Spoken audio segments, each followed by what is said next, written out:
हुजूर सय्यद आलम अलैहिस्सलाम जंगल की जानिब जा रहे थे। अबू जहल फिर आ गया सामने और माज़अल्लाह वही बातें दोहराई कि आपको क्या दरकार है, क्या चाहिए। सख्त सुस्त कहा। हर बंदा इस काबिल नहीं होता कि उसे हर सवाल का जवाब दिया जाए। हाँ वाइज़ा ख़ातबहुमुल जाहिलून क़ालू सलामा। कुछ जाहिल ऐसे भी होते हैं जिन्हें निरा सलूट ही करना चाहिए। हर एक से ना उलझा करे। हर बंदा इस काबिल है। आप उठा के ले आते हैं जी इसने भी कुछ कहा जवाब दें, तो मैं कहता हूँ इस काबिल है कि इसको जवाब दिया जाए। ये इस काबिल ही नहीं कि इसकी बात भी सुनी जाए, आप जवाब देने की बात कर रहे हैं। हर बंदा इस काबिल नहीं। और ये फिक्र कुरान पाक की है कि कालू सलामा कहो, बहस ना करो इस बंदे से। अब वो बोलता जा रहा है, हुजूर खामोश हैं। और खामोशी बहुत बड़ा तूफान होती है। वो पागल हो गया, कितना बड़ा सरदार हूं, ये जवाब ही कोई नहीं देते। हाथ में डंडा था माज़अल्लाह, उसने हुजूर के सरे नूर पे मार दिया। लौंडी देख रही थी हज़रत अमीर हमजा की। जनाब अमीर हमजा को उसने बताया, और खातून थी ना, रो के बताया। कहने लगी इसलिए मारता है कि उनका वालिद कोई नहीं, इसलिए मारता है। अमीर हमजा क्या फायदा तुम्हारे शिकार खेलने का, घुड़सवार होने का, तीरंदाज होने का, जब तुम भतीजे की हिफाजत ही नहीं कर सकते। जनाब अमीर हमजा कहते हैं मैं गया, अबू जहल बैठा था और मैंने एक डंडा उतारा उसी वक्त दरख्त से, और वो लोगों के बीच बैठा था हरम काबा में, जोर से मारा। और मैंने कहा कि तू आज के बाद आंख खोल के देखना जरा मेरे भतीजे की जान, तुझे देख लेता हूं। सर फट गया, लेकिन वो जानता था जनाब अमीर हमजा। सलमान मंसूर पूरी लिखते हैं कि बोला नहीं, कहने लगा चुप कर जाओ, इस वक्त अमीर हमजा जलाल में, मौका नहीं बात करने। ये वहां से आए सैयदा खदीजतुल कुबरा के काशाना नूर पे। मोमिनों की मां ना हुजूर को मरहम पट्टी कर रही थी, मरहम पट्टी कर रही थी। और ये करीब आए और भतीजा, चचा भतीजे का प्यार बड़ा ही होता है। ये भी एक कैफियत है। बंदा अपने बच्चों के सामने कई दफा प्यार नहीं कर पाता, कह बैठता है ना तुम्हारे चचा ने बड़ी ज्यादतियां की हैं, लेकिन वो कह बैठता है, पर जोश तो मारते हैं ना भतीजों भांजों की मोहब्बत।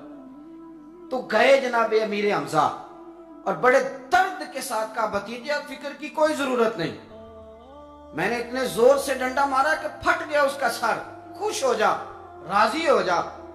रो रहे हैं जनाब अमीर। सैयदा खदीजा ने सुना तो वो भी रोई। मुकद्दस आंखें मेरे महबूब की भी बही। फिर चुप कराया, आंसू पूछे, कहा कि क्यों रोते हैं। मैंने कहा ना मैं बदला ले आया हूं, आप फिक्र ना करें, अब मैंने जोर से मारा है।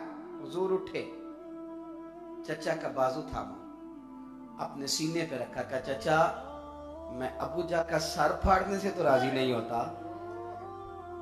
मैंने कहा कि वो दर्द जो हुजूर को लिए फिरता है जगह जगह और सरकार उस कैफियत से जाते हैं, मैं उसका सर फोड़ने से तो राजी नहीं होता। भतीजे आप कैसे राजी होते हैं। फरमाया आप मेरे दीन का कलमा पढ़े, मैं राजी हो जाऊंगा। मैं तो इस तरह राजी होऊंगा कि दीन में आए, आप दीन में दाखिल हो, मैं राजी हो जाऊंगा। खत्म हो गई बात। चूंकि उस वक्त मोहब्बत जोश में थी, तो हज़रत अमीर हमजा रज़ी अल्लाह तआला ने हुजूर के आंसू पूछे और सीने से लगाया। फरमाया बेटा अगर इसी तरह राजी होते हैं, भतीजे इसी तरह राजी होते हैं, तो पढ़ाए कलमा, मैं कलमा पढ़ने को भी तैयार। ये दर्द जब आप यकीन करें, हजरत बायज़ीद बुस्तामी किसी काफिर नौजवान को देखते तो रो पड़ते, कहते या अल्लाह इसे ईमान की तौफीक दे दे, इतना सोना बना के तो दोज़ख में डालेगा। ये दर्द है। हज़रत अबू बकर शिबली अलील हो गए, शदीद अलील। बादशाह वक्त अकीदतमंद था आपका, आप इतने अलील थे कि खड़ा नहीं हो जाता था टांगों पे। तो बादशाह ने ना बगदाद का सबसे काबिल हकीम तलब किया, कहा मेरे शेख अगर ठीक हो गए तो फिर तुझे ना दोबारा दुकान करने की जरूरत नहीं पड़ेगी, मतलब शतब तेरा खत्म, इतना दे दूंगा कि तू जिंदगी भर। अब उसने भी कहा कि अच्छा चांस ला के, आजकल तो वैसे भी लोग इस तरह का चांस चाहते हैं। तो कहा खत्म हो गया सारा कुछ, अगर मेरे शेख ठीक हो गए। तो वो तबीब हजरत अबू बकर शिबली रहमतुल्लाह अलैह की इलाज के लिए आया। वो कहते जितने मेरे पास बेहतरीन नुस्खे थे मैंने सारे इस्तेमाल किए। मेरी बातों की समझ आ रही है आप हजरात को? सारे। लेकिन बाबा जी टस से मासी नहीं होते। तो अब वो जब बंदा थक जाता है तो फिर कई दफा खरी खरी भी करने लग जाता है।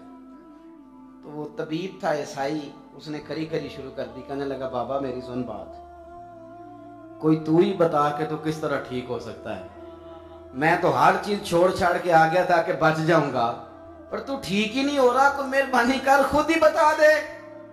तो हज़रत अबू बकर शिबली फरमाने लगे मेरा इलाज तेरे पास है, अगर तू करना चाहे तो।